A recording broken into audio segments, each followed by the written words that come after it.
Dust swirled through shafts of light as two young Apache brothers explored their only inheritance, a dilapidated barn at the edge of the frontier. Thomas and William Bear Claw, just 4 and 5 years old, had lost everything when their parents died. No food, no shoes, just weathered boards and rusted nails. But children see magic where adults see only decay. When little Thomas leaned against a wall and heard a hollow echo, curiosity pulled them both forward. One loose board revealed another, until they stood before a hidden room untouched for decades. Inside, gold coins gleamed in the darkness, alongside yellowed papers bearing their family name. But could 2 Native American children in 1878 ever hope to keep such a treasure? Before we jump back in, tell us where you're tuning in from. And if this story touches you, make sure you're subscribed, because tomorrow I've saved something extra special for you. The ramshackle barn stood like a forgotten sentinel at the edge of Copper Creek, its weathered boards bearing witness to a frontier that was rapidly changing. Dawnlight filtered through countless gaps in the walls, painting dust motes golden as they drifted through the air. In the small loft where hay once lay stacked for winter, Thomas Bear Claw, all of 5 years old, sat watching his younger brother sleep. William's small chest rose and fell beneath a threadbare blanket, their mother's last gift before the fever took her just 3 months past. Their father followed her to the spirit world only days later. Thomas ran a finger along the carved wooden horse in his hands, his father's careful craftsmanship evident in every detail. The maple wood figure had been a birthday present, given just weeks before everything changed. Its smooth texture and familiar weight brought comfort when nightmares came. Tommy, William's sleepy voice broke the morning stillness. "I'm hungry." Thomas tucked the wooden horse into his pocket. "I know, little bear. We'll go fishing at the creek today." The brothers climbed down the rickety ladder that led from the loft to the barn's main floor. William stumbled, still half asleep, but Thomas caught his arm with practiced ease. "Careful. Now." Their bare feet padded across the packed earth floor, navigating around rusted farm implements their father had never had the money to replace. Thomas had memorized the location of every nail and splinter that might harm his brother's feet. Outside, the morning air carried the scent of pine from the distant mountains. A meadowlark called from atop a fence post, its cheerful song a stark contrast to the children's circumstances.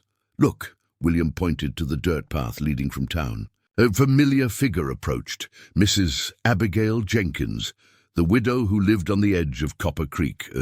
"Good morning, boys." Mrs. Jenkins carried a small basket covered with a checkered cloth. Though her back was stooped with age and her dress faded from years of washing, her eyes remained kind. "I've brought some cornbread and preserves." Thomas swallowed his pride. "Thank you, ma'am." "Bless your hearts," she said, setting the basket on a stump. "If I had the room, She didn't finish. They all knew the truth. Her one-room cabin could barely house herself, let alone 2 growing boys. William dove into the basket with hungry abandon, while Thomas stood guard, as had become his habit. His eyes scanned the horizon, alert to any approaching strangers. "I heard talk in town," Mrs. Jenkins said, her voice lowered though no one was near. "The land agent's coming through next week. He'll be looking at properties with unpaid taxes." Thomas felt his stomach tighten. "Our pa said this land is ours." "I know, child. But the government wants its due." She hesitated. "They say if taxes aren't paid, the land goes back to the territory." "We can't leave," Thomas said firmly. "This is our home." Mrs. Jenkins patted his shoulder. "I'll pray for a miracle, child." After she left, the brothers sat sharing the cornbread in silence. Thomas broke off the larger portion for William, ignoring his own hunger pangs. "Will they make us go to the orphan house in Silver City?" William asked, his dark eyes wide with fear. "No," Thomas answered, more conviction in his voice than he felt. "This is Bear Claw land. Pa said so." Later, as the sun climbed higher, they followed the creek to their favorite fishing spot. Thomas had fashioned crude fishing lines from twine and bent nails, a skill their father had taught him. "Tommy, look!" William pointed to the wooden horse that had fallen from Thomas's pocket. As Thomas reached for it, He noticed something unusual, a small compartment carved into the horse's belly, sealed with a tiny wooden plug. Curious, he worked the plug free with his thumbnail. Inside was a tarnished silver key, small enough to fit a jewelry box or diary. "What's it for?" William asked, touching the key with a tentative finger. "I don't know," Thomas replied, turning it over in his palm. The handle was shaped like an eagle with outstretched wings. "Pa never said anything about a key." William's eyes lit with excitement. "Maybe it opens a treasure chest."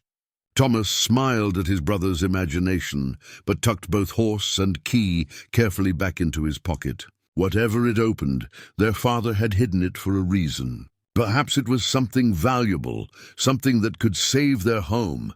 "Let's catch some fish," he said, ruffling William's hair. "Then we'll search the barn again, every corner." As they cast their lines into the clear creek water, neither boy noticed the well-dressed man watching from the ridge above. His spyglass trained on the small silver key that had momentarily flashed in the sunlight.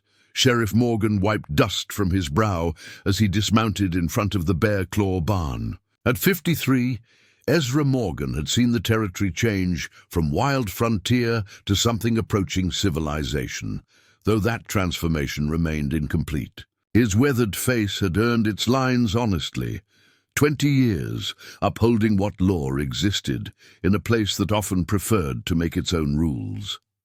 "Thomas? William?" he called, adjusting the badge that glinted in the afternoon sun. "You boys around?" Thomas emerged cautiously from behind the barn, fishing line and 3 small trout in hand. William followed, half hidden behind his brother.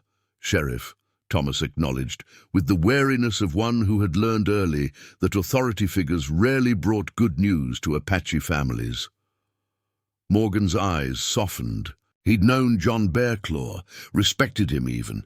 The man had been hard-working, honest, and remarkably dignified, despite the prejudice he faced daily. His death had been a loss to more than just his sons. "Caught yourself some supper, I see." Morgan nodded at the fish.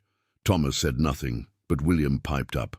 "Tommy showed me how to be patient, and Pa taught him." The sheriff reached into his saddlebag and produced a small burlap sack. "Mrs. Miller at the general store asked me to bring this by.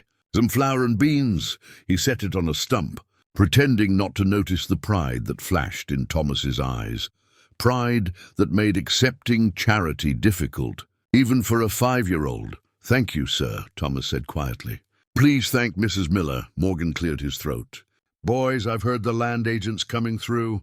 "You know about taxes?" "Mrs. Jenkins told us," Thomas replied.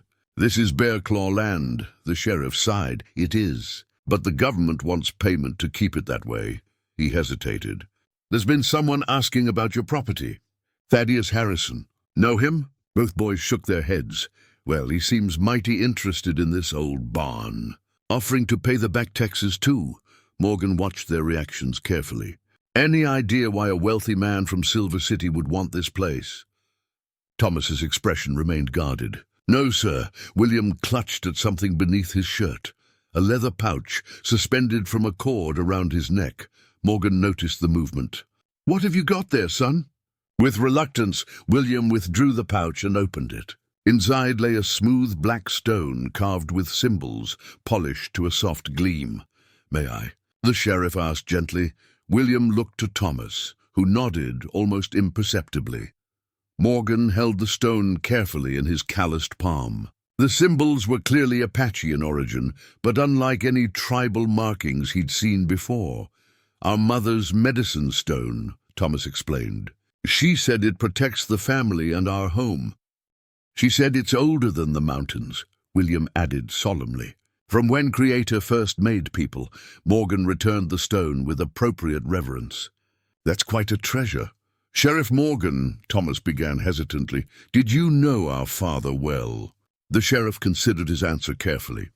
"I did. He was a good man, honest." "Did he have enemies?" The question startled Morgan.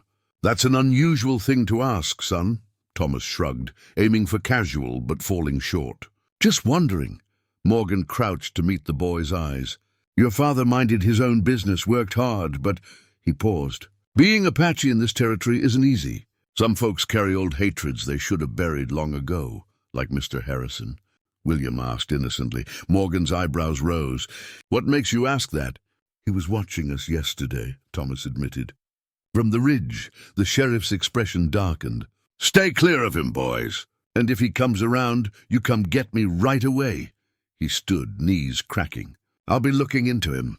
As Morgan mounted his horse, he noticed a tall figure approaching from town, Thaddeus Harrison himself, dressed expensively despite the dusty road. You boys go inside, Morgan instructed quietly. I'll handle this. Thomas grabbed William's hand and quickly ushered him toward the barn. As they disappeared inside, William clutched the medicine stone through his shirt, whispering words their mother had taught them, ancient Apache prayers for protection. Inside the barn, Thomas led William to their hiding spot beneath the loft stairs. Through a crack in the wooden slats, they could see Morgan intercepting Harrison at the edge of their property. The men's voices were too low to hear, but Harrison's gestures became increasingly animated, while the sheriff remained stoic. Is he a bad man? William whispered. Thomas watched Harrison's face, the cold eyes, the tight smile that never reached them. I think so, little bear, but Sheriff Morgan won't let him hurt us. William clutched his medicine stone tighter. Mother said as long as we have this, our ancestors watch over us. As if summoned by his words, a hawk cried overhead, its shadow passing across the barn floor through the open door. Both boys remembered their father's teaching. The hawk was a messenger, a protector. Thomas placed his hand over his brother's, feeling the contours of the stone beneath their fingers. We'll be all right, he said, trying to believe it himself. This is Bear Claw land. Outside, Harrison mounted his horse and rode away, his rigid back conveying clear frustration. Morgan watched until he disappeared from sight, then tipped his hat toward the barn, as if he knew exactly where the boys were hiding. The message was clear. For now, they were safe. But something told Thomas their troubles were only beginning. The following day brought slate-gray clouds that hung low over Copper Creek, promising rain but delivering only oppressive humidity. Thomas had spent the morning trying to repair the barn's leaky roof, dragging fallen branches from the nearby woods to patch the worst holes. William collected pine sap in a small tin cup, remembering how their father had shown them to use it as a natural sealant. Do you think Sheriff Morgan scared that man away? William asked. Carefully scraping amber resin from a pine trunk, Thomas hammered a branch into place, using a stone in place of a proper tool.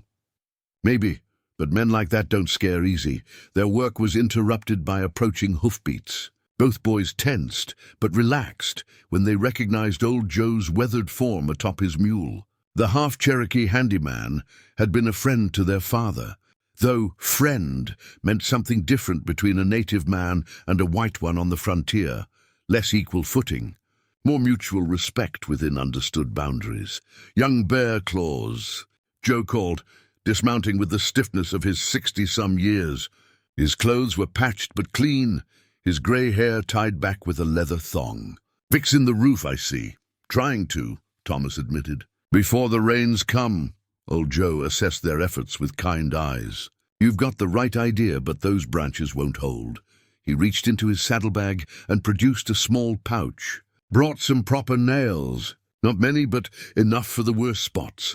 William's eyes widened. Nails were precious currency on the frontier. Thank you, Mr. Joe. Just Joe, little one. He smiled, revealing a gap where teeth had once been. Your pa would have done the same for me. As they worked together on the roof, Joe shared news from town. The land agent had arrived early and was staying at the boarding house. Harrison had been seen speaking with him at length. That man wants your land something fierce, Joe commented, holding a branch steady while Thomas hammered. Can't figure why? It's just an old barn, Thomas said carefully, not meeting Joe's eyes. Joe's weathered face gave away nothing. Sometimes things ain't what they seem. When the most critical repairs were complete, Joe helped them carry water from the creek to their small vegetable patch, another of their father's legacies. The carrots and onions were stunted but growing. Got something else for you boys, Joe said, reaching again into his seemingly bottomless saddlebag. He withdrew a leather-bound book with a damaged spine. Found this in a box of junk at the Mercantile. Owner was throwing it out. Thomas took the book reverently. The cover was worn smooth from handling, the pages yellowed with age. When he opened it, his breath caught. Inside were detailed illustrations of plants, animals, and constellations, with handwritten notes in both English and Apache. "It's a knowledge book," Joe explained. "Written by a medicine man from your mother's band, or so I'm told. Might be your kinfolk." William peered at the pages. "Look, Tommy. It shows the hawk, like Father talked about." Thomas ran his finger along the illustration. The hawk was depicted with wings spread wide, surrounded by symbols similar to those on William's medicine stone. "Your people had ways of reading the world," Joe said quietly. "Ways the white man never understood, so he called it superstition instead of knowledge." He tapped the book. "This here is wisdom, earned through generations of watching and listening." As Thomas turned the pages, a folded paper slipped from between them. He caught it before it could blow away in the rising wind. It was a hand-drawn map of the night sky, with certain stars connected by lines to form patterns. Joe studied it with interest. Star map. Old way of navigating. Thomas noticed something curious. Small numbers written beside certain stars, and at the bottom, his father's initials. JBC, John Bear Claw, Joe murmured. "Your pa had this book?" "I don't think so," Thomas frowned. "We've never seen it before." Joe handed the map back, his expression thoughtful. "Keep it safe. Might mean something." After Joe left, promising to return in a few days, the brothers examined the book more carefully. William was captivated by the animal drawings, but Thomas kept returning to the star map. The numbers seemed to form a sequence, like measurements or directions. "Tommy, look." William pointed to a page showing a bear constellation. Beside it was a small drawing of a barn, one that looked remarkably like their own. Thomas's heart quickened. "The medicine man knew about our barn? Maybe he lived here too," William suggested. Thomas wasn't convinced. The drawing was too specific, too recent compared to the yellowed pages around it. He was about to turn the page when a loud crack of thunder made them both jump. Fat raindrops began to patter on the newly repaired roof. "Let's go inside," Thomas said, carefully tucking the book inside his shirt to protect it. As they hurried into the barn, neither noticed the dampness spreading across the back wall, the very wall that would soon reveal its secret. Rain drummed against the barn roof as night descended. Despite old Joe's repairs, water found its way through in several places, forming puddles on the packed earth floor. Thomas had moved their sleeping blankets twice already, seeking dry ground. "At least the roof isn't leaking where we sleep," William offered optimistically. Huddled in their makeshift bed beneath the loft, Thomas nodded, though his mind was elsewhere. The knowledge book lay open between them, illuminated by a stub of candle they'd been saving for emergencies. The star map had captured his attention completely, the strange sequence of numbers nagging at him like an itch he couldn't scratch. "What do you think they mean?" William asked, tracing the numbers with a small finger. "I don't know," Thomas admitted. "But Father's initials are here for a reason." Outside, the storm intensified. Wind howled through the cracks in the walls, making the barn creak and groan like a living thing. A particularly strong gust rattled the entire structure, and something heavy crashed down from one of the storage shelves. Thomas grabbed the candle. "Wait here. Don't leave me," William pleaded, clutching his brother's sleeve. "All right, come on." They moved carefully across the barn floor, stepping over puddles. In the flickering light, they saw their father's old toolbox had fallen, its contents scattered across the ground. Thomas knelt to collect the items, a rusted hammer, bent nails, a broken saw blade. "Look, Tommy." William pointed to the wall behind where the toolbox had been. "The wood looks different." Thomas raised the candle higher. Indeed, a section of the back wall appeared newer than the surrounding planks, the wood less weathered, the grain pattern subtly different. "Father must have repaired it," Thomas reasoned. William pressed his palm against the section. "It sounds hollow." Curious, Thomas tapped the wall with his knuckles. The regular sections returned a dull thud, but the newer boards produced a distinctly different sound, empty space behind them. "Maybe there's a space for storage." Thomas suggested. Though their father had never mentioned such a thing, William was already prying at the edges with his fingers. "Help me look." Together, they examined the seam where the newer boards met the old. Thomas ran his hand along the bottom edge and felt something unusual. A small metal lever, nearly flush with the wood, painted to match the wall's weathered color. "William, look at this." He pressed the lever, and it gave way with a soft click. One edge of the section loosened, revealing a gap just wide enough to slip fingers through. With effort, the boys pulled the panel open like a door. Behind it lay darkness. Thomas held the candle forward, revealing a small chamber built into the wall. It was barely larger than a closet, but to the brothers it might as well have been a cathedral. The space contained a single object, an old leather trunk with brass fittings, its surface coated with dust. "A secret room," William breathed, eyes wide with wonder. Thomas remembered the key from the wooden horse. His hand trembled slightly as he reached into his pocket and withdrew it. The eagle-shaped handle seemed to catch the candlelight, casting wing-shaped shadows on the wall. "Should we open it?" William asked, his voice hushed with anticipation. Thomas hesitated only a moment. "Father left us the key. He meant for us to find this." The key slipped into the trunk's lock with perfect precision. With a deep breath, Thomas turned it, hearing the mechanism click. Together, the brothers lifted the heavy lid. Atop a folded burlap cloth lay a single object, an intricately carved bone whistle in the shape of an eagle, identical to the key's handle. Thomas lifted it carefully. The bone had yellowed with age, but the craftsmanship remained remarkable, each feather distinct, the eagle's eye inlaid with a tiny piece of turquoise. "It's beautiful," William whispered, as Thomas turned the whistle in his hands. He noticed symbols etched along the stem, similar to those in the knowledge book and on William's medicine stone. "What's under the cloth?" William asked, reaching for the burlap. Thomas set the whistle aside and helped his brother lift the heavy fabric. What lay beneath stole their breath away. Gold coins. Dozens of them. Their dull yellow surfaces caught the candlelight and transformed it into a warm glow that illuminated the brothers' astonished faces. Nestled among the coins were several folded documents and a leather-bound journal. Thomas picked up one of the coins with trembling fingers. It was heavier than he expected, marked with unfamiliar symbols and the profile of a bearded man wearing some kind of crown. "Are we rich now, Tommy?" William asked, his voice small. Before Thomas could answer, a floorboard creaked behind them. The boys whirled around, hearts pounding. Sheriff Morgan stood in the barn doorway, rain dripping from his hat brim, his expression unreadable as he stared at the open trunk and the gold gleaming in the candlelight. "Boys," he said quietly, "I think you'd better tell me what you found." Sheriff Morgan closed the barn door behind him, shutting out the howling wind and prying eyes that might pass by.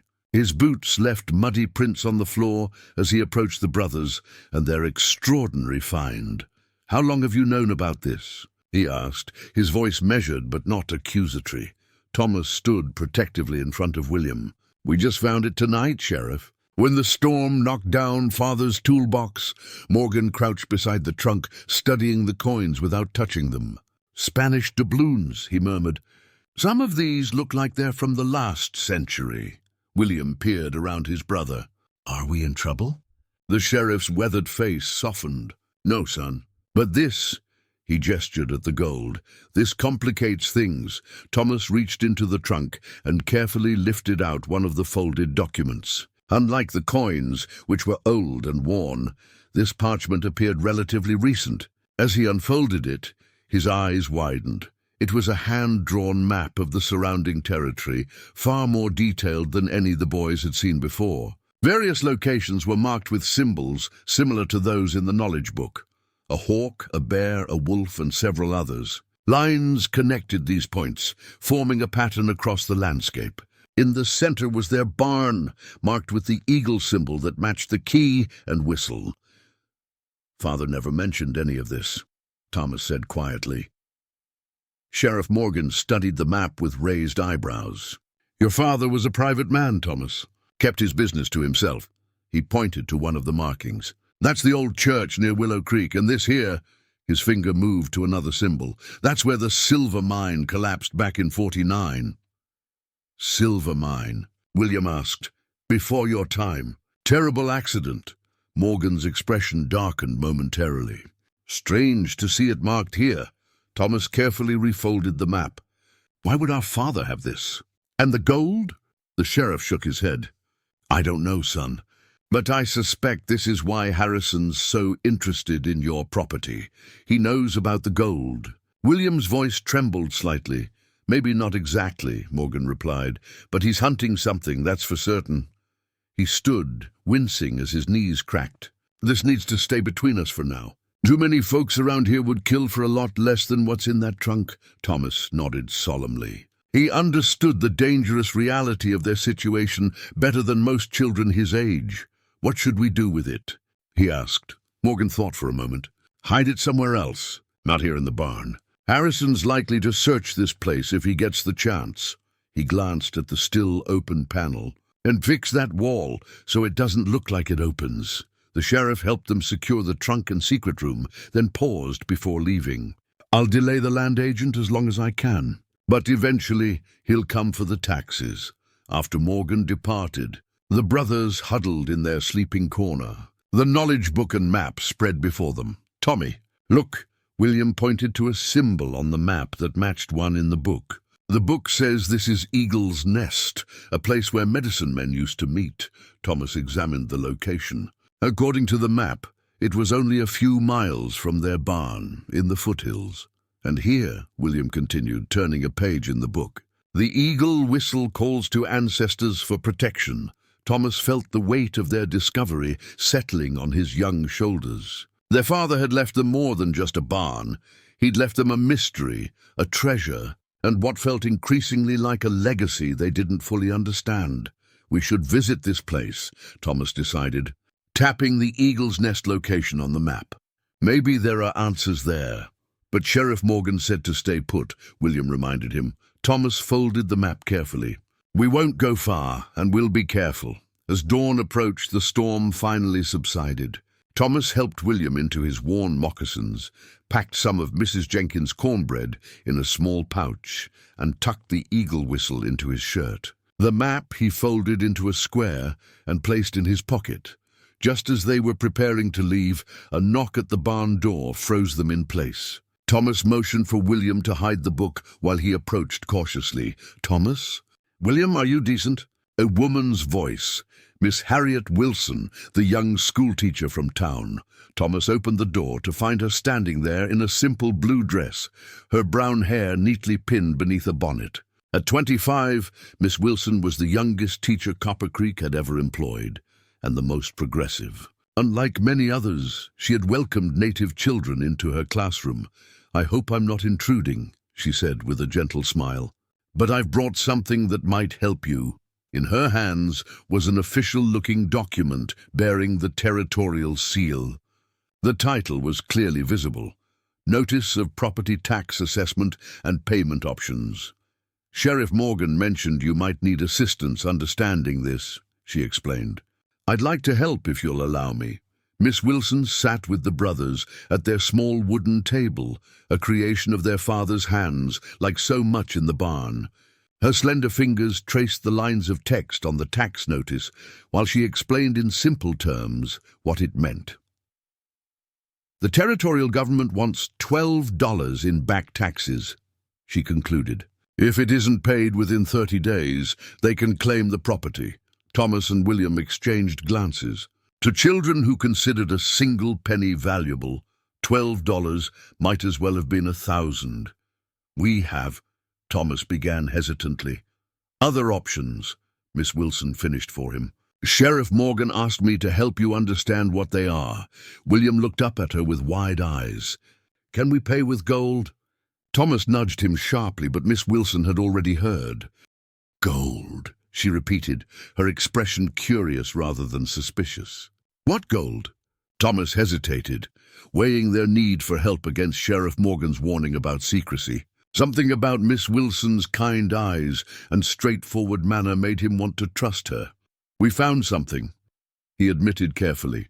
In the barn, but Sheriff Morgan said we should keep it secret. Miss Wilson nodded thoughtfully. The sheriff is a wise man. If he advised discretion, there must be good reason. She smiled reassuringly. You don't have to tell me anything you don't wish to, but I'd like to help if I can. Thomas made a decision. Wait here. He disappeared into the loft and returned moments later with a small object wrapped in cloth. Carefully, he unwrapped it to reveal a tarnished silver pendant on a leather cord. The pendant was oval-shaped, with intricate engravings depicting mountains, stars, and what appeared to be a river. This was our mother's, he explained. She called it the memory pendant because it tells the story of our people's journey from the mountains to this valley generations ago. Miss Wilson studied it with appropriate reverence. It's beautiful craftsmanship. Very old, I would guess. Mother said it was passed down from her grandmother's grandmother, William added. She wore it on special days only. Thomas ran his thumb over the worn silver. Could this help pay the taxes? It's silver, and Mother said silver has value to white people. Miss Wilson's expression softened with sadness. Oh, Thomas, this is a family heirloom. It has value far beyond money. She gently wrapped the pendant and placed it back in his hands. I wouldn't want you to part with something so precious. But we need to save our home, Thomas insisted. Perhaps there's another way, Miss Wilson said thoughtfully. I have some savings. Not much, but no, Thomas interrupted with surprising firmness. Father always said we don't take charity. We trade fair or we do without. Miss Wilson regarded him with newfound respect. Your father was a proud man, and rightly so. She considered for a moment. What if you earned the money? I need help organizing the schoolhouse library and cleaning the classroom. It's too much work for one person. Hope flickered in Thomas's eyes. We could work? Yes, a fair wage for honest work. William bounced excitedly on his seat. I can sweep real good. Father taught me. I'm sure you can, Miss Wilson smiled. We'll start tomorrow if that suits you. As she prepared to leave, Thomas disappeared again briefly, returning with the knowledge book. Miss Wilson, can you help us with something else? Some words in this book are hard to understand. She examined the book with scholarly interest, carefully turning the yellowed pages. This is remarkable. Where did you get it? Old Joe gave it to us, Thomas explained. He said it belonged to someone from our mother's band. Miss Wilson paused on a page with astronomical drawings. These are sophisticated observations, star charts, planetary movements. She looked up with evident admiration. Your ancestors were scientists in their own way, studying the natural world with precision. She turned another page and stopped suddenly. What's this? The brothers leaned closer. The page showed a detailed drawing of a pendant identical to their mother's, accompanied by text in both Apache and English. Miss Wilson translated the difficult words. The silver memory guides the worthy to the eagle's sanctuary, where earth's bones yield heaven's light. She frowned slightly. It's poetic, perhaps metaphorical. Thomas and William exchanged meaningful glances. The eagle symbol again, like the key, the whistle, and the map. Does it say anything else about the pendant? Thomas asked casually. Miss Wilson studied the text. It mentions that when properly aligned under moonlight, the pendant reveals... She squinted at the faded text. Reveals the true path. She looked up. I'm afraid that's rather cryptic, as she departed, promising to return the next morning to take them to work at the schoolhouse. The brothers examined the pendant with newfound interest. The map shows Eagle's Nest in the foothills, Thomas mused, and the book says the pendant guides the way. William held the silver piece up to the light, streaming through a crack in the wall. The engraved lines caught the sunbeam, casting an intricate pattern of shadows on the floor. Tommy, look! He exclaimed. The shadow pattern formed a distinct arrow, pointing northeast, exactly the direction of Eagle's Nest on their map. The schoolhouse stood at the edge of town, a modest single-room building with a small bell tower. Most children in Copper Creek attended only sporadically, their education taking second place to the demands of frontier life. For Thomas and William, This marked their first visit since their parents' passing. Miss Wilson had them sweeping floors and organizing books while she graded papers. The brothers worked diligently, aware of occasional curious stares from townspeople passing by the windows.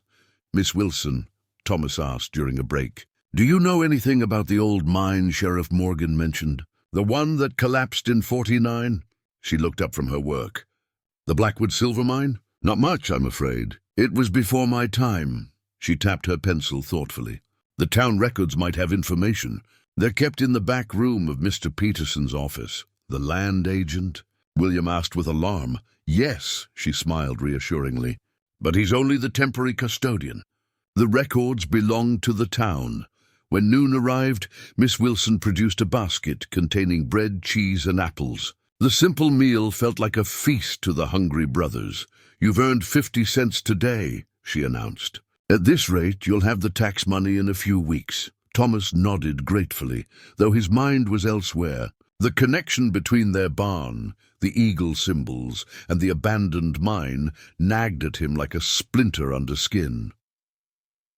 After finishing at the schoolhouse, Miss Wilson walked them partway home. As they passed Mr. Peterson's office, a small building adjacent to the general store, Thomas noticed the land agent in conversation with Harrison on the porch. Both men watched the brothers with unconcealed interest. "Those children should be in proper care," Peterson remarked loudly enough to be heard. "No place for Indian orphans on valuable frontier land." Miss Wilson's spine straightened. "Good afternoon, gentlemen," she called firmly. "I trust you're well." Her pointed politeness forced them to acknowledge her with tight nods. Later, as shadows lengthened across the path home, Thomas spotted something half buried in the dirt near their property line. He would have missed it entirely had the setting sun not glinted off its surface. "What is it, Tommy?" William asked. As his brother knelt to investigate, Thomas brushed away the soil to reveal a metal corner.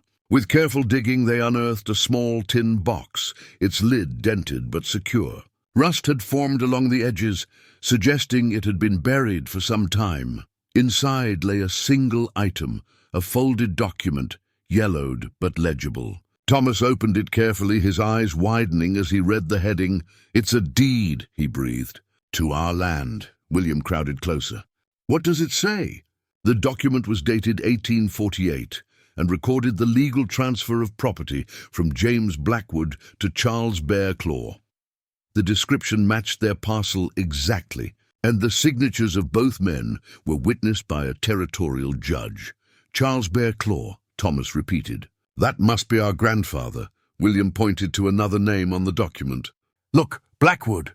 "Like the mine Sheriff Morgan mentioned." Thomas studied the deed more carefully, noticing a small note at the bottom. "Full payment rendered as agreed. All obligations satisfied." Next to this was a curious symbol, the now familiar eagle. "We need to show this to Sheriff Morgan," Thomas decided, carefully folding the document. When they reached the barn, they found old Joe waiting. His mule tethered to a post. "Been wondering when you boys would get back," he greeted them. "Brought some rabbit stew. Figured you might be hungry after working all day."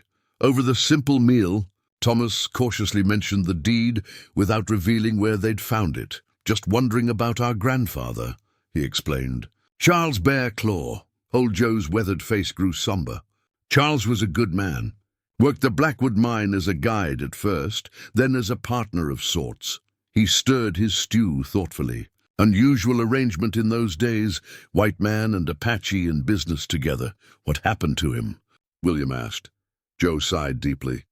"There was trouble after the mine collapse, accusations, bad business." He seemed reluctant to continue. "Some said Charles stole from Blackwood.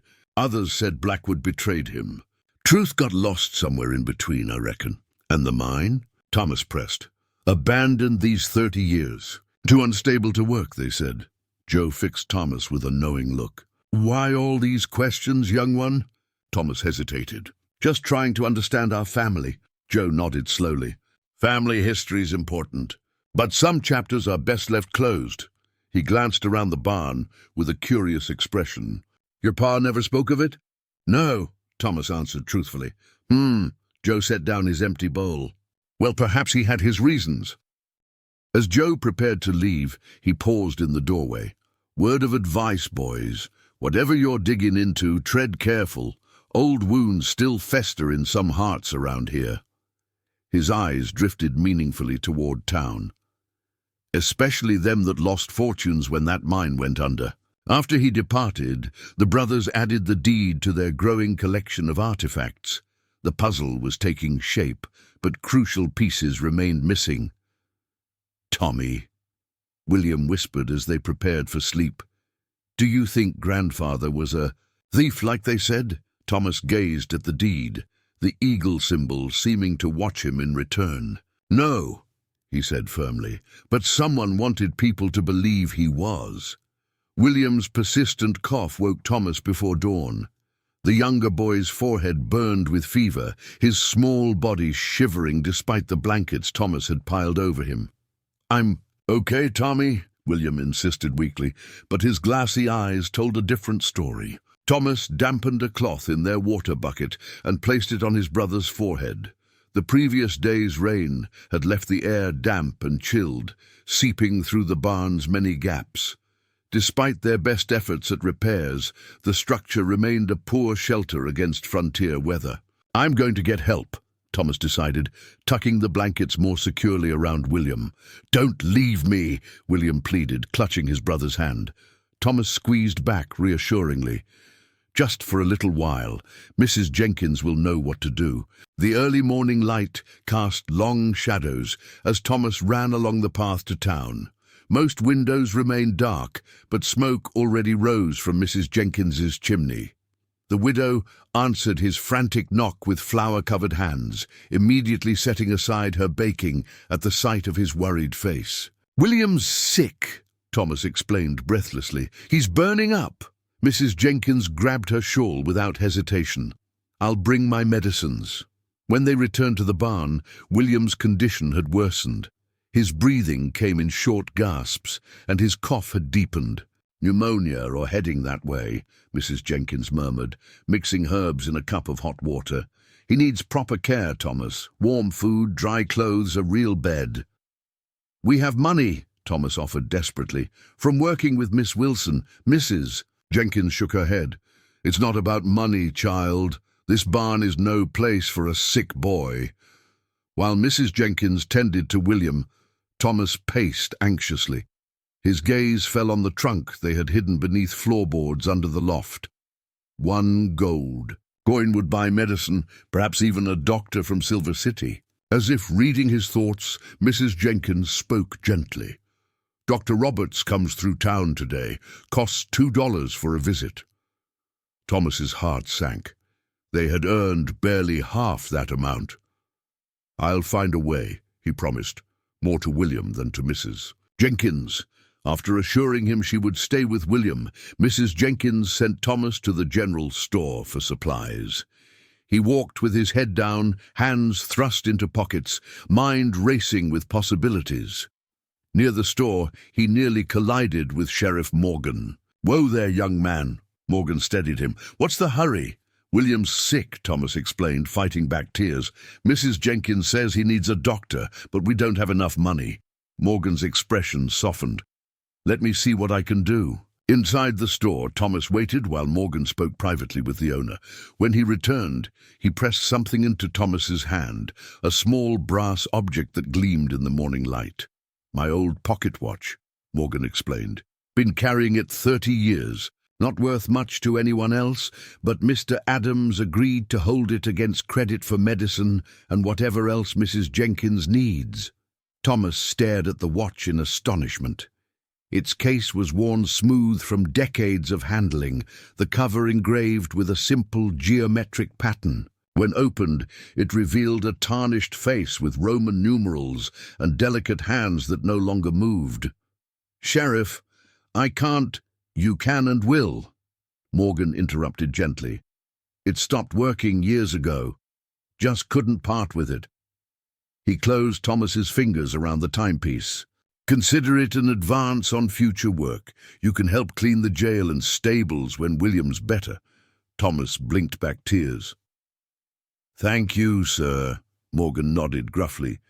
Tell Adams to put it on my account for now. Later, back at the barn, Doctor. Roberts examined William with careful hands and concerned eyes. His verdict matched Mrs. Jenkins's: pneumonia in its early stages. He needs warmth, rest, and medicine, the doctor instructed, mixing a tonic from his leather bag. And a better shelter than this. After the doctor left, Mrs. Jenkins took Thomas aside. I've been thinking, child. My place is small, but William could take my bed while I use the chair, just until he's well. Thomas shook his head firmly. We stay together. Then you'll both come, she insisted. I'll make a pallet by the stove for you. That evening, as they settled William into Mrs. Jenkins's small but clean cabin, Thomas placed Sheriff Morgan's pocket watch on the nightstand. Look what the sheriff loaned us, he told his brother. It's very old and special to him. William examined the timepiece with feverish interest. It's not working, Tommy. No, but it helped us today all the same. As William drifted into uneasy sleep, Thomas opened the watch again, studying its silent mechanism. Something about its internal workings reminded him of the interconnected symbols on their map, pieces designed to work together toward a purpose.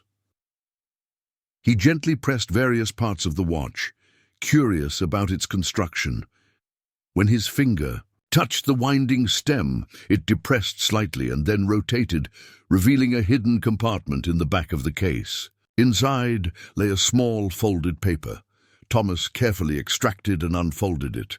The paper contained a single line of text in faded ink. When blood moon rises over Eagle's Nest, shadow points the way. Beneath this cryptic message was a familiar signature. J. Blackwood. 3 days passed in Mrs. Jenkins' cabin. William's fever broke on the second night, leaving him weak but improving. Thomas divided his time between tending to his brother, working at the schoolhouse, and making brief trips to check on their barn. On the 4th morning, Thomas awoke to find Miss Wilson in whispered conversation with Mrs. Jenkins at the kitchen table. Both women looked concerned. "What's wrong?" Thomas asked, immediately alert. Miss Wilson hesitated. "Mr. Harrison was asking questions at the schoolhouse yesterday. About you boys and your parents." Mrs. Jenkins nodded grimly. "And that land agent Peterson was measuring your property line this morning." Thomas felt a chill that had nothing to do with the early autumn air. "We have a deed. Sheriff Morgan knows about it." "Speaking of the sheriff," Miss Wilson continued, "he asked me to give you this." She handed Thomas a small parcel wrapped in brown paper. Inside, Thomas found a leather gun belt, sized for an adult and worn with age. The holster was empty, but tucked into one of the belt's pouches was a folded note in Sheriff Morgan's handwriting. "This belonged to your father. Thought you should have it." Thomas ran his fingers over the tooled leather.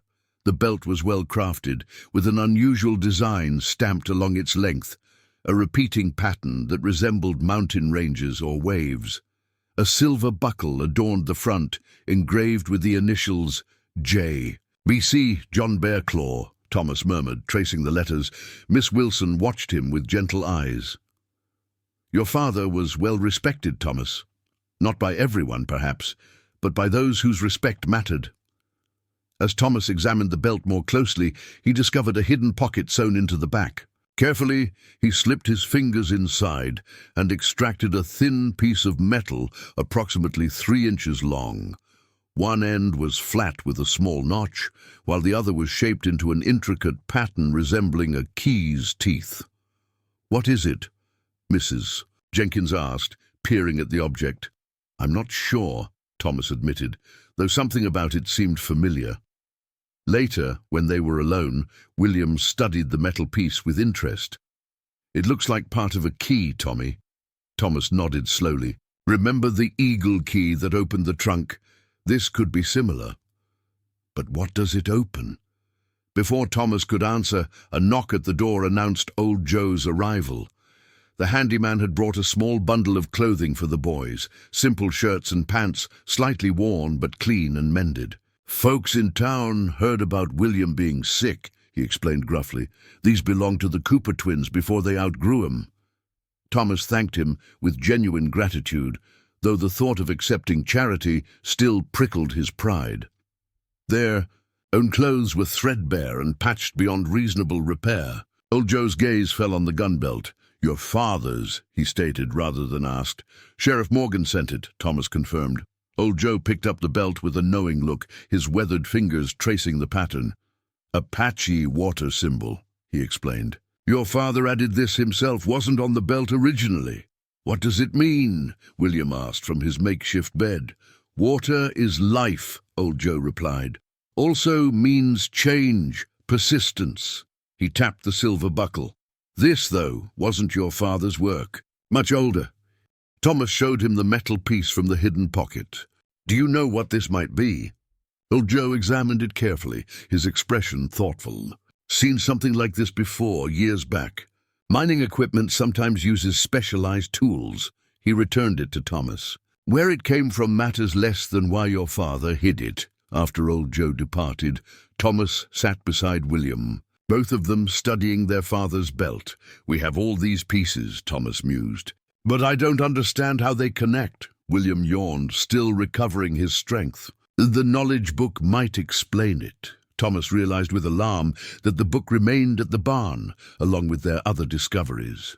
He had been so focused on William's illness that he hadn't checked on their hidden treasures. "I need to go back," he decided. Mrs. Jenkins objected initially, but relented when Thomas insisted it was important. She made him promise to return before dark. The autumn afternoon cast long shadows as Thomas approached the barn. Immediately, he sensed something was wrong.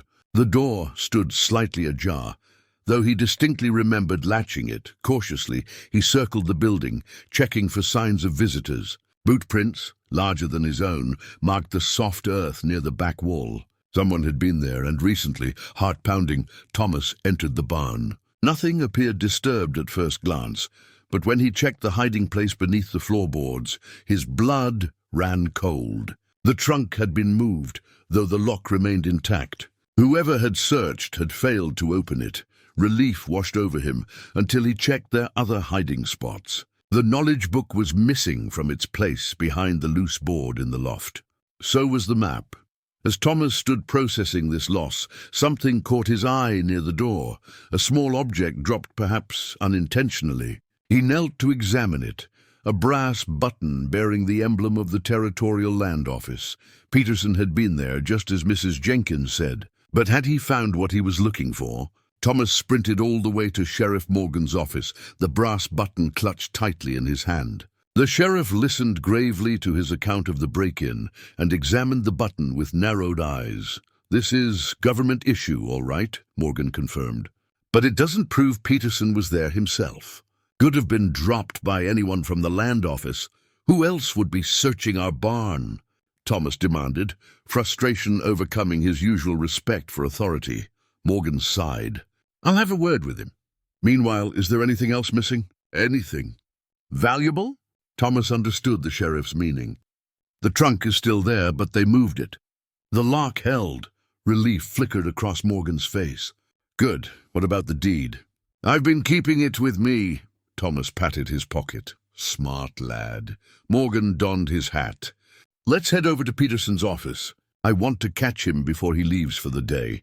The land agent's office was locked when they arrived, a note on the door indicating he'd gone to Silver City on business and would return in 2 days. Thomas's heart sank. Silver City, Morgan mused. "Same place Harrison keeps his main office. What do we do now?" Thomas asked. Morgan scratched his chin thoughtfully. "Without proof, there's not much I can legally do. But I can send a wire to the sheriff in Silver City, ask him to keep an eye on Peterson." As they turned to leave, Miss Wilson hurried toward them, waving a folded newspaper. "Sheriff!" "Thomas, I found something you should see." She led them to the schoolhouse and spread the yellowed newspaper on her desk. It was a 30-year-old edition of the Silver City Sentinel. "I've been researching the Blackwood mine since you asked about it," she explained to Thomas. This was in the town records. The front page headline read, "Mine disaster claims 12 lives." Below was a detailed account of the collapse of the Blackwood silver mine in 1849, accompanied by a grainy photograph of rescue efforts. Tragic. "Certainly," Morgan said. "But what made you think this was important?" Miss Wilson pointed to a paragraph midway through the article. "Questions surround the whereabouts of mine co-owner Charles Bear Claw, who failed to report for work the day of the collapse. Some workers allege that Bear Claw had expressed concerns about tunnel stability in the weeks prior. Mine owner James Blackwood declined to comment on these allegations, stating only that all reasonable safety measures were followed." Thomas read the paragraph twice. "They're suggesting my grandfather knew it would collapse?" "Keep reading," Miss Wilson urged gently. The next paragraph was even more damning. Further controversy emerged when Blackwood reported the disappearance of the mine's most recent silver shipment, valued at over $10,000. "The strongbox was emptied sometime before the collapse," Blackwood stated.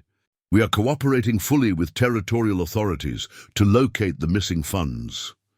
The implication was clear. Charles Bear Claw was being accused of theft and possible negligence in the deaths of 12 miners. "This can't be true," Thomas insisted, his voice tight with emotion. Morgan placed a steadying hand on his shoulder. "Newspapers don't always get things right, son, especially when it comes to judging a man like your grandfather." Miss Wilson turned the page to reveal a smaller article dated 2 weeks later. This one bore the headline, "Search for Missing Mine Funds." "Abandoned," James Blackwood announced. "Yesterday, the official abandonment of efforts to recover silver, allegedly stolen from company offices prior to last month's tragic mine collapse. Territorial Marshal Davies confirmed that suspect Charles Bear Claw has fled the area, lending credence to theft allegations." "Sometimes justice must wait," Blackwood told reporters, "but I remain confident that one day the truth will come to light." Thomas's hands trembled with anger. "He didn't steal anything." "He wouldn't. I believe you," Miss Wilson said softly. "Which is why this is so interesting." She reached into her desk drawer and withdrew a folded document that made Thomas gasp. It was a faded daguerreotype photograph, the old-fashioned kind taken on a metal plate. Though weathered with age, the image remained clear. 2 men standing before the mine entrance, arms clasped in a gesture of partnership. One was clearly Native American, tall and dignified. The other was a well-dressed white man with a distinctive beard. "Charles Bear Claw and James Blackwood," Miss Wilson explained. "I found this behind the newspaper in the town records. Someone had hidden it there." Thomas stared at his grandfather's face, the same proud bearing, the same determined eyes he saw in his father and his mother had often told him, in his own reflection. "There's something else," Miss Wilson continued, pointing to a detail in the photograph. "Look what Charles is holding." In his grandfather's hand was a distinctive object, a surveyor's transit, the kind used to measure angles and elevations in mining operations. Attached to it was what appeared to be a specialized component, its shape unmistakable even in the faded image. It was identical to the metal piece Thomas had found in his father's gun belt. William had recovered enough to sit at Mrs. Jenkins' kitchen table. Though his face remained paler than usual, Thomas shared everything they had discovered, spreading the newspaper articles and the daguerreotype before his brother. "So grandfather didn't steal anything," William concluded, studying their grandfather's image with wide eyes. "I don't believe he did," Thomas agreed. "But everyone was made to think so." Mrs. Jenkins placed bowls of stew before them. "Your grandfather was judged harshly by folks who were quick to believe the worst of an Apache man."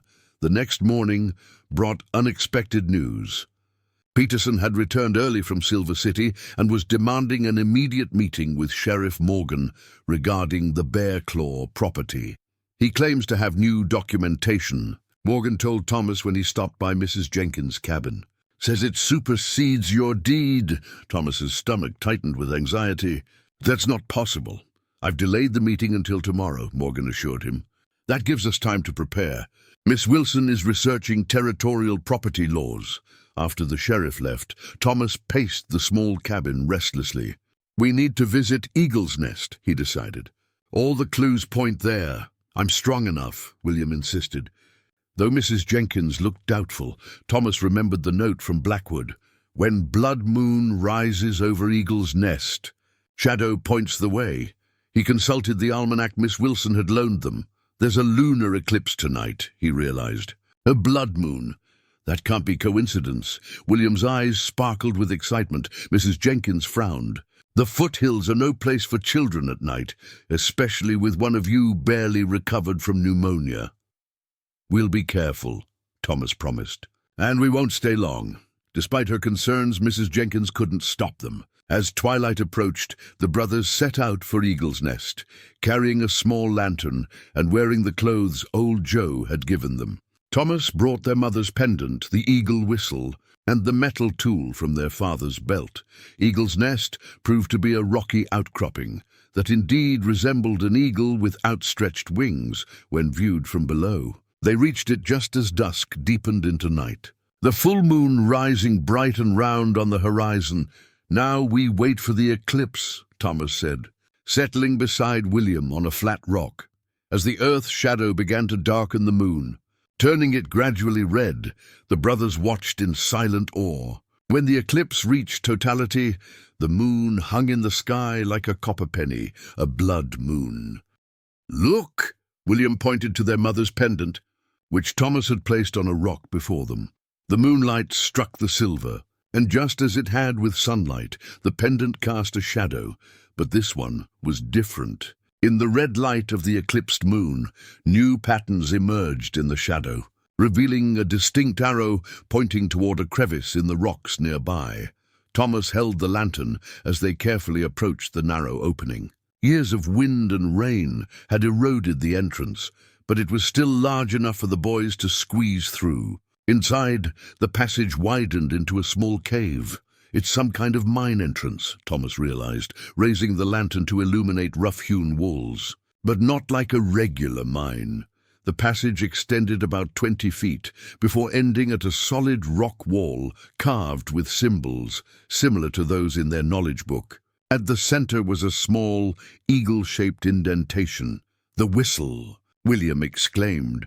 Thomas withdrew the eagle-bone whistle, studying it in the lantern light. The shape matched the indentation perfectly. With trembling hands, he pressed it into the carved space. It fit, but nothing happened. Maybe we need to turn it? William suggested.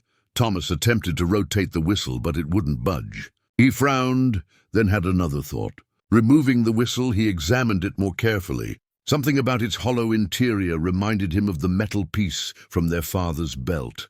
I wonder, he murmured. Withdrawing the metal tool, the tool slid perfectly into the whistle, transforming it into a more complex instrument. When Thomas inserted the combined pieces into the rock wall and turned, they heard a distinct click. A small section of the wall swung inward like a door, revealing a hidden compartment. Inside lay a leather-bound journal and a sealed envelope yellowed with age. Thomas carefully removed both items. The envelope bore a single name written in faded ink, John Bear Claw, their father. With reverent hands, Thomas broke the wax seal and unfolded the letter inside. The handwriting was elegant but shaky, as if written by someone elderly or infirm. My dear John, if you are reading this, then I have passed without making amends in person. I write now to confess the terrible wrong I committed against your father, Charles Bear Claw, my friend, my partner, and the most honorable man I ever knew. The mine collapse was no accident. I weakened the support beams in the north shaft after Charles discovered I had been skimming profits for years. When he confronted me privately, threatening to expose my theft to our investors, I panicked. I framed him for stealing the silver shipment that I had hidden away myself. I spread rumors that he knew of the danger, yet said nothing. I used the territory's prejudice against him to destroy his reputation and protect mine. The gold I left in your barn is the least of what I owe your family. It is blood money that has haunted me for decades. The full truth is documented in the enclosed journal, including the location of the stolen silver, which rightfully belongs to the Bearclaw family. With deepest remorse, James Blackwood. Thomas read Blackwood's confession aloud, his young voice trembling with emotion. William listened in stunned silence, the lantern light casting long shadows across his solemn face. "Grandfather was innocent," William whispered when Thomas finished.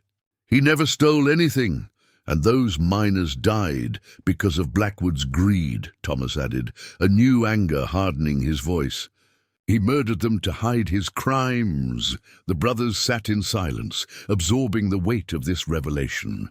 Outside, the blood moon continued its slow journey across the night sky, bathing the landscape in an eerie crimson glow. "We need to show this to Sheriff Morgan," Thomas decided, carefully folding the letter. As they prepared to leave the cave, William picked up the journal that had accompanied Blackwood's confession. Its leather cover was cracked with age, the pages within brittle but intact. Opening it, they discovered detailed records of the mine's operation, including maps of the tunnels, profit calculations, and notes about silver deposits. "Look at this." Thomas pointed to a page near the end.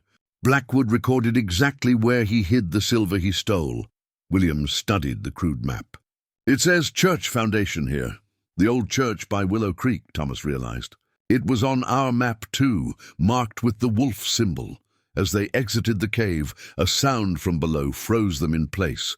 Voices and the distinctive clink of metal on stone. Someone was climbing toward Eagle's Nest. The brothers quickly extinguished their lantern and crouched behind a large boulder. Moments later, two men crested the hill, Peterson and Harrison. "It has to be here somewhere," Harrison was saying, his voice carrying clearly in the night air. "The old Apache used these hills for ceremonies." The boys' map showed this location specifically. Peterson sounded winded and irritated. "If you're wrong about this, Harrison, I'm not wrong.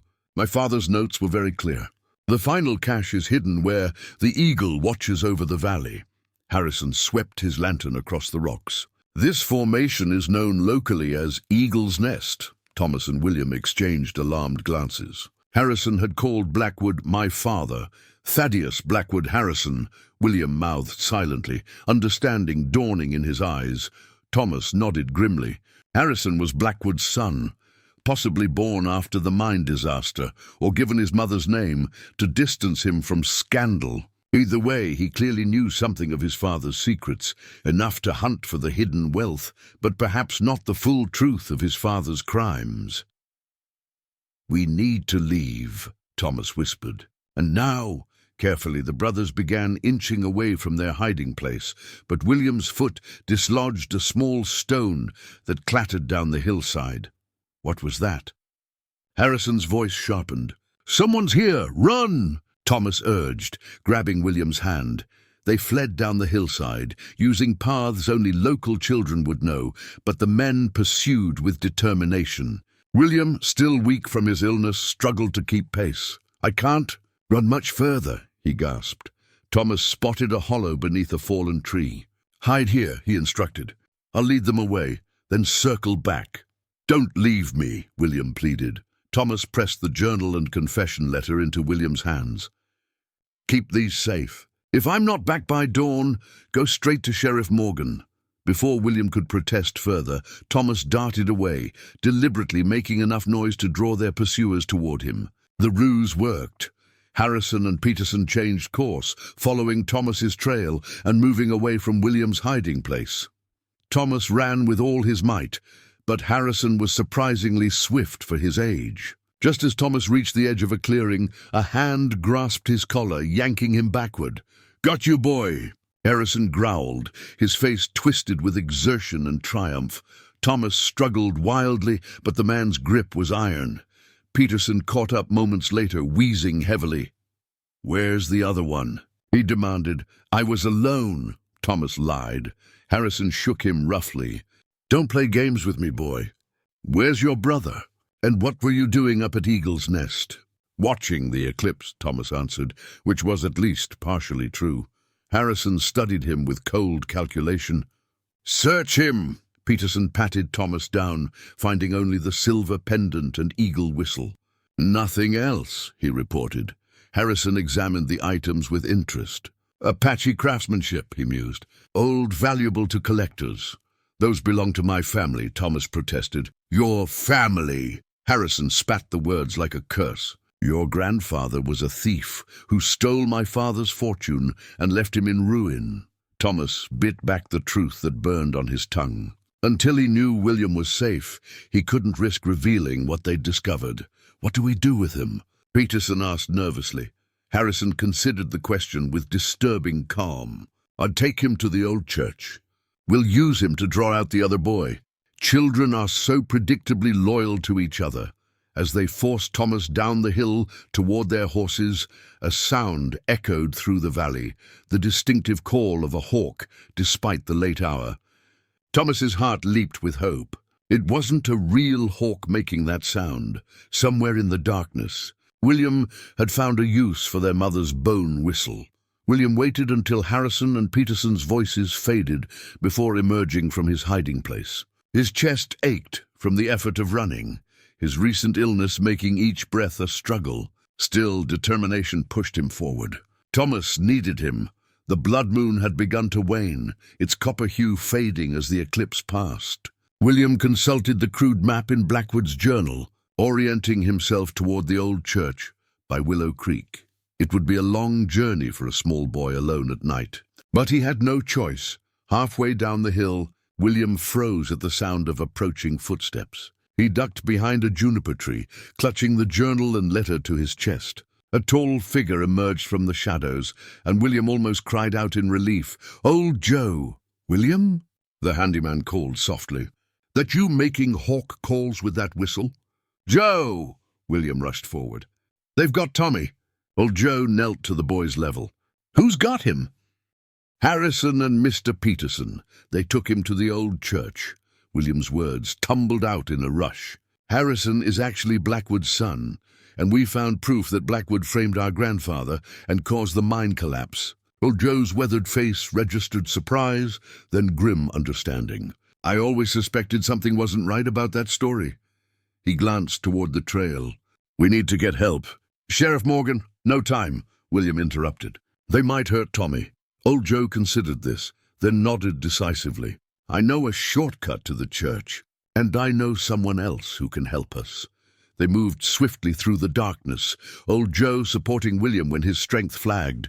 After about a mile, they diverted from the main trail, toward a cluster of tipis set back among the trees, a small encampment of Apache families who maintained traditional ways while maintaining an uneasy peace with the settlers. Old Joe spoke briefly with an elderly man outside the largest teepee. The man disappeared inside and returned moments later with a beautifully carved wooden staff. Its head was shaped like an eagle, with abalone shell eyes that caught the moonlight. Intricate symbols covered its length, and feathers hung from leather thongs near the top. "This belonged to your grandfather," the elder explained in halting English, presenting the staff to William. Charles Bear Claw was to be next chief before the white man's lies drove him away.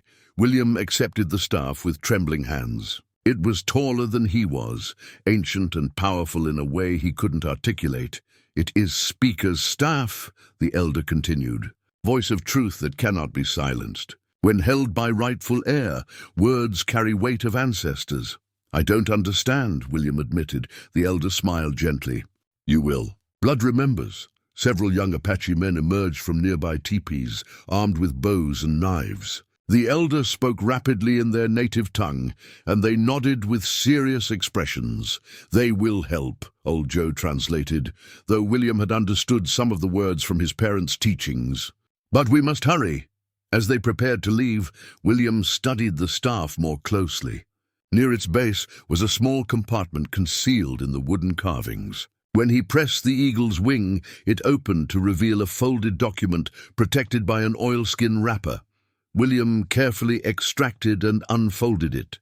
Even in the dim light, he could make out the official seals and signatures. It was a territorial court order dated 1850, a legal judgment dismissing all charges against Charles Bear Claw, due to insufficient evidence and contradictory testimony. Grandfather was officially cleared? William whispered in disbelief. The elder nodded. But Blackwood had power, money, made sure few heard truth. Your grandfather left to protect family from Blackwood's anger. This revelation staggered William. Not only was his grandfather innocent, but he had been legally exonerated. Yet the rumors and lies had persisted, following their family for generations. Does Harrison know about this? He asked. Doubt it, old Joe replied. This document was kept within the tribe. Your grandfather never used it because Blackwood threatened his family if he returned. The pieces aligned in William's mind. So the gold in our barn? Blackwood's guilty conscience, old Joe confirmed. Too late to face justice himself, he tried to make amends, the only way he knew how. As they set out for the old church, William clutched the speaker's staff in one hand and the journal in the other. The court order he tucked safely inside his shirt, next to his heart. For the first time, he understood that he carried more than paper and wood. He carried his family's vindication.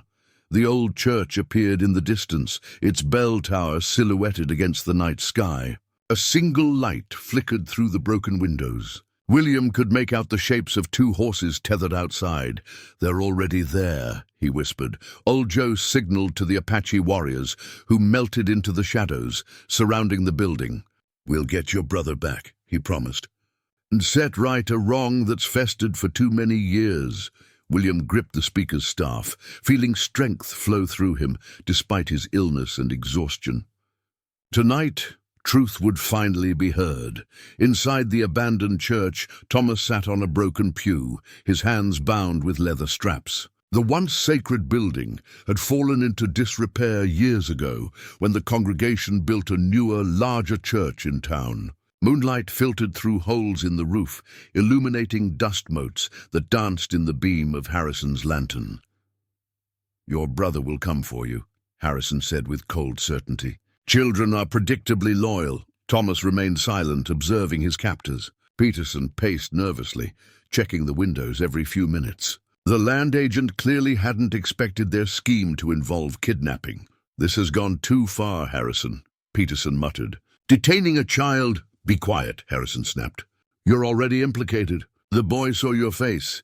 Thomas watched this exchange with interest. Peterson was frightened, unsure, a potential weakness. Harrison approached Thomas, studying him with unsettling intensity. You have your grandfather's eyes, he observed. My father described them in his journal, defiant to the end. You never met my grandfather, Thomas replied. Speaking for the first time since his capture, no, he disappeared before I was born. Something like regret flickered across Harrison's face. But his actions shaped my entire life. My father lost everything because of him. Thomas bit his tongue. The truth burned inside him, but revealing it now would only enrage Harrison further. Why do you want our land so badly? He asked instead. Harrison smiled thinly. Your barn sits at the original mine entrance, the one not on any official records. My father sealed it after the collapse, but it's the only safe access point remaining to the untapped silver vein. This revelation stunned Thomas. The silver mine extended beneath their property, and a secret entrance lay hidden somewhere in or near their barn. The conversation halted abruptly as Peterson hissed a warning. Someone's coming! Harrison extinguished the lantern, plunging the church into darkness broken only by moonlight. From his position, Thomas could see a lone figure approaching, Sheriff Morgan, his badge catching the faint light. Harrison, Morgan called. Peterson, I know you're in there. Come out peacefully, Harrison cursed under his breath. He grabbed Thomas, pressing a hand over his mouth. Not a sound, he whispered harshly. Morgan paused at the church door. I'm coming in. Whatever you've planned ends now. As the sheriff entered, Harrison shoved Thomas toward Peterson and drew his revolver. That's far enough, Morgan. The sheriff froze, his hand hovering near his own weapon. Think carefully about what you're doing, Harrison. Kidnapping is a hanging offense in this territory. This goes beyond the boy, Harrison replied. This is about justice for my father. Your father? Morgan's confusion seemed genuine. James Blackwood was my father, Harrison declared. After the scandal, my mother returned to her family name, Harrison. But I never forgot what Charles Bearclaw did to our family. Thomas watched Morgan's expression shift as connections formed in his mind. You're after the silver, the sheriff stated flatly. My birthright, Harrison corrected. Stolen by a thieving Apache who left my father in disgrace. Morgan's gaze shifted to Thomas, silently assessing the situation. Let the boy go. This is between you and me now. No, Harrison gestured with his revolver. Remove your gun belt, Sheriff, slowly. Morgan complied, carefully unbuckling his gun belt and setting it on the floor. As he straightened, his coat fell open, revealing something tucked in his waistband, an ancient brass key with an unusually complex design. Thomas recognized it immediately from Blackwood's journal illustrations, the master key to the mine office. His eyes widened in surprise. Harrison noticed Thomas's reaction and followed his gaze. What's that? He demanded, stepping toward Morgan. The sheriff's hand moved protectively over the key. Family heirloom. Nothing more. You're lying, Harrison hissed. That's a Blackwood Mining Company key. How did you get it? Before Morgan could answer, a commotion outside drew everyone's attention. Multiple voices called out in Apache language, seemingly surrounding the church. Peterson panicked. It's an ambush. Be quiet, you fool. Harrison snarled, but his composure was cracking. The church door creaked open, and William entered, supported by old Joe. In his hands, William carried the speaker's staff, its eagle head gleaming in the moonlight. Tommy! William called, his voice stronger than his frail appearance suggested. William, run! Thomas shouted, earning a rough shake from Peterson. Harrison leveled his gun at the newcomers. That's far enough. Old Joe stepped protectively in front of William. There are a dozen Apache warriors surrounding this building, Harrison. You won't leave here unless they allow it. As if to confirm his words, arrows thudded into the doorframe on either side of the entrance, warning shots demonstrating their marksman's precision. What is this? Harrison demanded, his voice rising with frustration. What do you people want? William stepped forward, raising the speaker's staff. We want the truth to be heard. His small frame seemed to grow as he spoke, channeling a dignity beyond his years. And we have proof of what really happened 30 years ago. From his shirt, William withdrew Blackwood's confession letter. Your father wrote this, Mr. Harrison. You should read it before anyone else gets hurt. Harrison stared at the letter, recognition dawning in his eyes. He'd seen his father's handwriting before. Sheriff Morgan used the distraction to move closer to Thomas. As he did, the brass key slipped from his waistband and clattered to the church floor, spinning briefly before coming to rest. All eyes turned to the key as it caught the moonlight. Its intricate pattern, unmistakable, a pattern that matched the strange indentation they had discovered in the hidden room of their barn. The final piece of the puzzle had appeared at last. The brass key lay between them like a challenge, gleaming in the moonlight that streamed through the broken church roof. For a moment, no one moved, the tableau frozen in a silence heavy with revelation. Harrison broke first, diving toward the key with desperate intensity. Sheriff Morgan lunged simultaneously, their hands colliding on the worn floorboards as the key skittered away. Cut me loose! Thomas hissed to William, who had edged closer during the confusion. William produced a small hunting knife that old Joe had given him and sawed frantically at his brother's bindings. Peterson, seeing this, moved to stop them, but an arrow whistled through an open window to embed itself in the floorboards at his feet. The land agent froze, hands raised in surrender. This doesn't concern you, old Joe told him calmly. I suggest you stay very still. Free at last, Thomas rushed to retrieve the key, which had come to rest beneath a toppled communion table. As his fingers closed around the cool brass, Harrison broke away from his struggle with Morgan and drew his revolver. "Hand it over, boy," he demanded, aiming the weapon at Thomas's chest. Sheriff Morgan straightened slowly, hands visible. "Think about what you're doing, Harrison. These boys have done nothing wrong. They're standing between me and what's mine." Harrison's voice had risen to a shout, his composure crumbling. "That silver belongs to me, my birthright." "It belongs to no one," came a new voice from the doorway. All eyes turned to see Miss Wilson entering the church, a leather portfolio clutched to her chest. Her normally neat hair had come loose, suggesting she had ridden hard to reach them. "Harriet, get out of here," Morgan warned. "This is dangerous." She ignored him, stepping forward with purpose. "I've been researching since Thomas first asked about the mine," she explained, opening the portfolio. "I found this in the Territorial Archives in Silver City yesterday.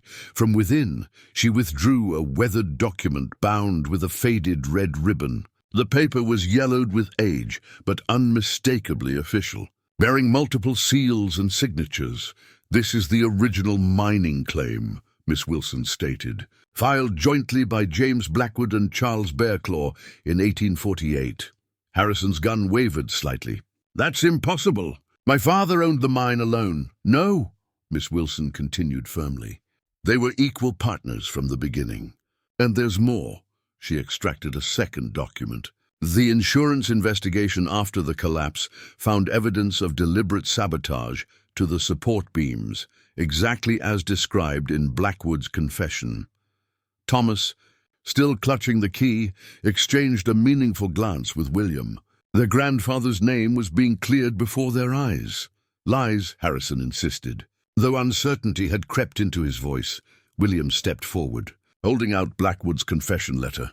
"Your father wrote this. It's his signature. You must recognize it." Harrison hesitated, then snatched the letter with his free hand, eyes scanning the text while keeping his gun trained on the group. As he read, the color drained from his face. "No," he whispered. "He wouldn't have. He couldn't have." "He did," Sheriff Morgan said quietly. "I suspected for years, but could never prove it." Harrison looked up sharply. What do you know of this?" Morgan sighed heavily. "My father was one of the miners who died in that collapse. He was 10 years old." A stunned silence followed this revelation. Thomas suddenly understood why the sheriff had taken such an interest in their case, why he had protected them from the beginning. "The key," Thomas said, holding up the brass object. "It opens something in our barn, doesn't it? Something connected to the mine?" Morgan nodded. "The mine office records. Blackwood kept duplicates in a hidden safe, proof of the partnership, the original financial records, everything that could have cleared Charles Bearclaw's name." "And you've had this key all along?" Harrison demanded. "Why?" "It was found with my father's belongings after the collapse," Morgan explained. "I didn't understand its significance until recently, when the boys started uncovering pieces of the puzzle." Harrison's gun hand trembled visibly now. "So my entire life, everything I believed about my father, about the Bearclaws, it was all built on lies." No one answered. The truth hung in the air, undeniable and devastating. With a sudden, anguished cry, Harrison turned and fired his revolver, not at any person, but at the ancient church bell that hung precariously in the damaged bell tower. The bullet struck with a resounding clang, and the rusted mounting bracket finally gave way. The massive iron bell plummeted through the rotted floor into the church basement with a thunderous crash. Floorboards split and cracked outward from the impact point like lightning bolts. The church was built over a mine shaft, old Joe realized aloud. That's why it was abandoned, becoming unstable. As if confirming his words, a low rumble emanated from beneath their feet. Dust and debris rained down from the ceiling as the entire structure shuddered. "Everyone out!" Morgan shouted, "Now!" Chaos erupted as the church floor continued to splinter. Peterson bolted for the door, shoving past Miss Wilson in his panic. Old Joe pulled William toward the exit while Sheriff Morgan grabbed Thomas's arm. "Harrison, come on!" Morgan shouted over the groaning timbers, but Harrison stood transfixed beside the growing hole, staring down into the darkness below. The confession letter remained clutched in his hand, his revolver forgotten at his feet. "I can see the silver," he murmured, almost to himself. "It's still there, the moonlight filtering. Through the damaged roof revealed a glint of metal in the depths below, the long-lost silver shipment that Blackwood had hidden and then blamed Charles Bearclaw for stealing. "Harrison!" Morgan called again. "The whole structure's coming down." Another violent shudder ran through the building. A support beam crashed down, missing Thomas by inches. The boy stumbled backward, losing his grip on the brass key. It slid across the tilting floor toward the widening hole. The key! Thomas lunged for it, Morgan barely catching his belt to prevent him from falling into the chasm. "Leave it," the sheriff ordered. "It's not worth your life." But Thomas's eyes were fixed on something else now, a small object that had fallen from Harrison's coat during the commotion. It had tumbled to rest at the edge of the hole, its silver surface catching the moonlight. It was a bear figurine, intricately carved from pure silver, no larger than a child's fist. Despite the chaos around him, Thomas felt drawn to it. With a quick movement, he snatched it up before allowing Morgan to pull him toward the door. Outside, they joined the others at a safe distance. The Apache warriors had melted back into the shadows, though old Joe remained with the brothers and Miss Wilson. Peterson was nowhere to be seen, having apparently fled the moment he escaped the collapsing building. "Where's Harrison?" William asked, clutching his brother's hand tightly. As if in answer, a final thunderous crash came from the church. The entire structure caved inward, dust billowing out into the night air. In the sudden silence that followed, they heard a faint cry from beneath the rubble. "He's still alive," Morgan muttered, already moving toward the ruins. Old Joe followed without hesitation. "There's a mine tunnel under there. If he reached it before the collapse, he might have survived." The men worked quickly, clearing debris from what had been the church's altar area. Thomas and William helped as best they could, moving smaller pieces of wood and stone. Miss Wilson organized their efforts, creating a path through the wreckage. After several tense minutes, they uncovered a narrow opening leading down into darkness. Harrison's voice echoed weakly from below. "Help! My leg! Trapped!" Morgan tied a rope around his waist. "I'm going down. Joe, can you anchor me?" The older man nodded, bracing himself against a surviving section of wall. Before descending, Morgan turned to Thomas. "What's that you picked up in there?" Thomas opened his hand, revealing the silver bear figurine. In the clear night air, they could see the craftsmanship was extraordinary, each detail rendered with loving precision. Morgan's eyes widened in recognition. "That was a peace offering," he said quietly. "Blackwood commissioned it for Charles Bear Claw after their first dispute, years before the collapse. My father told me about it. Said it was a gesture of respect between partners." Thomas studied the figurine with new understanding. It represented what the partnership had once been, before greed corrupted it. "I'm going with you," Thomas told Morgan firmly, handing the bear to William for safekeeping. "Absolutely not," the sheriff began, but Thomas cut him off. "I'm smaller. I can reach places you can't." The determination in the young boy's eyes brooked no argument. "And he needs to hear the truth from a bear claw." After a moment, Morgan nodded reluctantly. "Stay right behind me." Together, they descended into the darkness. The passage was narrow and partially collapsed, forcing them to crawl in places. They found Harrison pinned beneath a fallen beam, his leg crushed but conscious. Blood trickled from a gash on his forehead. "Morgan," he rasped. "The boy." "We're going to get you out," the sheriff assured him, examining the beam. While Morgan assessed the situation, Thomas knelt beside Harrison. In the dim light filtering from above, their eyes met, the descendant of Charles Bear Claw face to face with the son of James Blackwood. "Why?" Harrison whispered. "Why come back for me after what I did?" Thomas thought carefully before answering. "Because that's what my grandfather would have done. He was an honorable man." Harrison closed his eyes, a tear tracking through the dust on his face. From his clenched fist, he withdrew a small object and pressed it into Thomas's hand. "I've carried this for years. Never understood why my father insisted I keep it." Thomas opened his palm to reveal a small silver key with an eagle design, the exact counterpart to the brass one lost in the collapse. "He made 2 master keys," Harrison explained weakly. "Partners, As Morgan worked to free Harrison from the debris, the mine tunnel groaned ominously around them. Small stones pattered down from the ceiling. "We need to hurry," Morgan warned.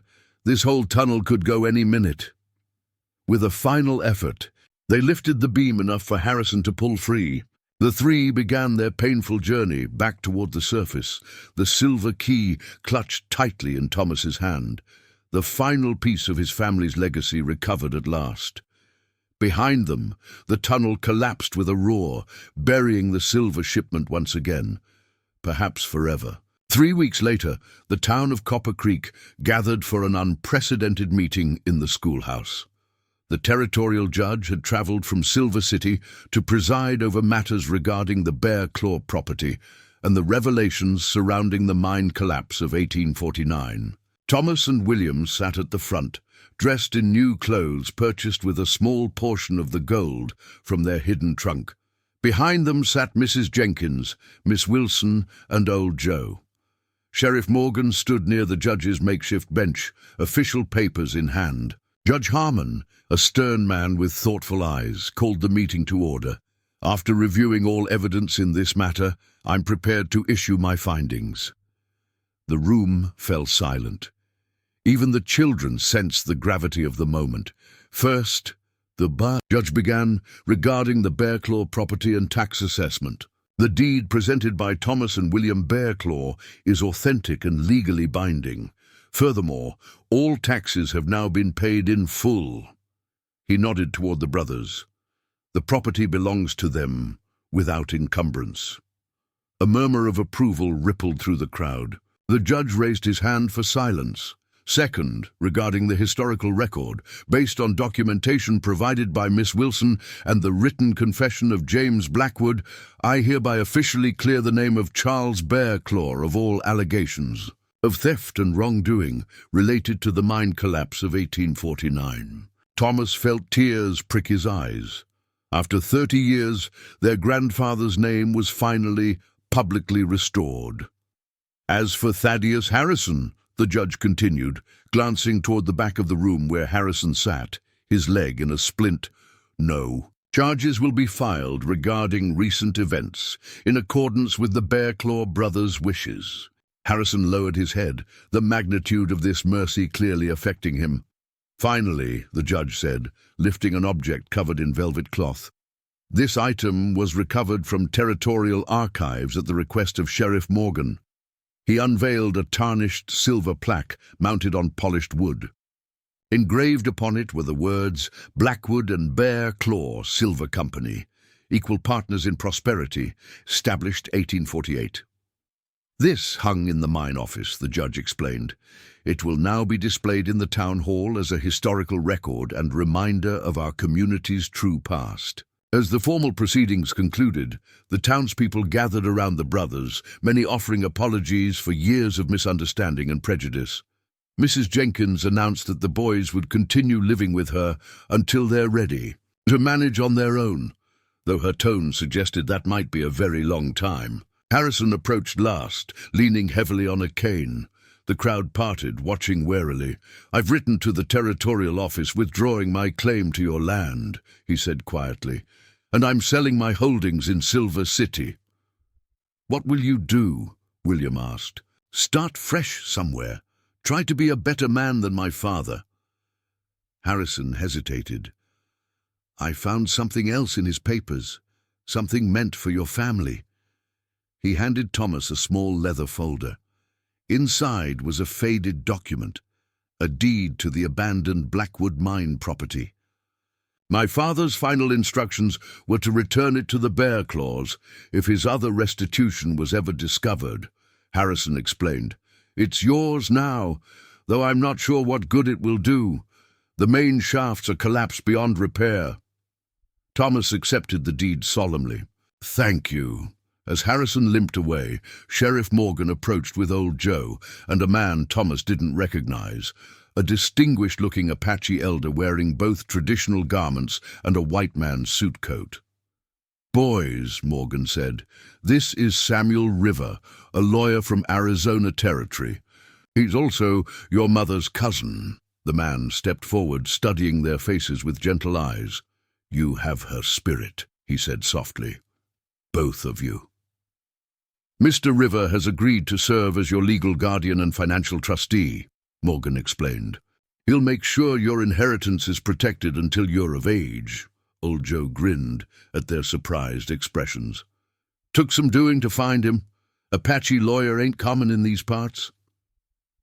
"What about the mine property?" Thomas asked, showing River the deed Harrison had given them. The lawyer examined it thoughtfully. "The silver may be inaccessible, but ownership of the land itself could be valuable someday. We'll keep it in the family." As the gathering dispersed, Thomas and William walked with their new guardian to the edge of town, where the path led toward their property. The barn stood silhouetted against the setting sun, no longer appearing dilapidated but dignified, a structure that had faithfully guarded its secrets for decades. "Will we live in the barn again?" William asked. "No," River smiled. "We'll build a proper house. I've already spoken with the tribal council. They've agreed to help." Thomas looked toward the distant foothills where Eagle's Nest caught the last golden rays of sunlight. "And the gold will be managed wisely," River assured him.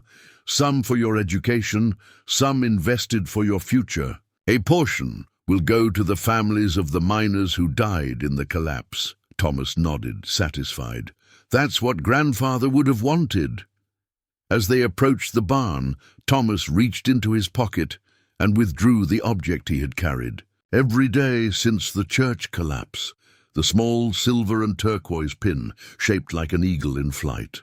It had been delivered to Mrs. Jenkins' house the day after the town meeting, wrapped in a simple note. "Found among my father's personal effects, rightfully belongs to the Bearclaw family. Th." The eagle pin, they had learned, was the symbol of the tribal leadership that should have passed to their grandfather. Now it would remain with the family, a reminder of their heritage and the justice that had finally been served. Thomas pinned it carefully to William's collar. "Mother would be proud of us," he said simply. William touched it reverently. "Father, too." As the first stars appeared in the darkening sky, the brothers stood together on the land that was truly theirs at last. No longer a worthless inheritance, but a legacy of honor reclaimed.